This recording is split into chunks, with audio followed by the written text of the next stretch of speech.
अर्थात 12 करोड़ योजन के अंतर पर सत्यलोक सुशोभित है, जो ब्रह्मलोक भी कहलाता है और जिसमें फिर न मरने वाले अमरगण निवास करते हैं। जो भी पार्थिव वस्तु चरण संचार के योग्य है वह भूलोक ही है। उसका विस्तार मैं कह चुका। हे मुनिश्रेष्ठ, पृथ्वी और सूर्य के मध्य में जो सिद्धगण और मुनिगण सेवित स्थान है वही दूसरा भुवरलोक है। सूर्य और ध्रुव के बीच में जो 14 लक्ष योजन का अंतर है उसी को लोकस्थिति का विचार करने वालों ने स्वरलोक कहा है।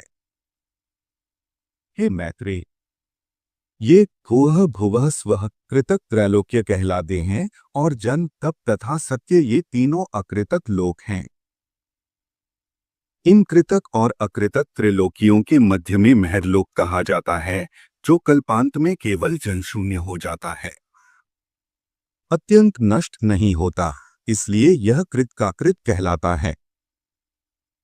हे मैत्रेय, इस प्रकार मैंने तुमसे ये 7 लोक और 7 ही पाताल कहे। इस ब्रह्मांड का बस इतना ही विस्तार है। यह ब्रह्मांड कपित कहते कि 20 के समान ऊपर नीचे सब और अंडकता से घिरा हुआ है। हे मैत्रेय, यह अंड अपने से 10 गुने जल से आवृत है और वह जल का संपूर्ण आवरण अग्नि से घिरा हुआ है।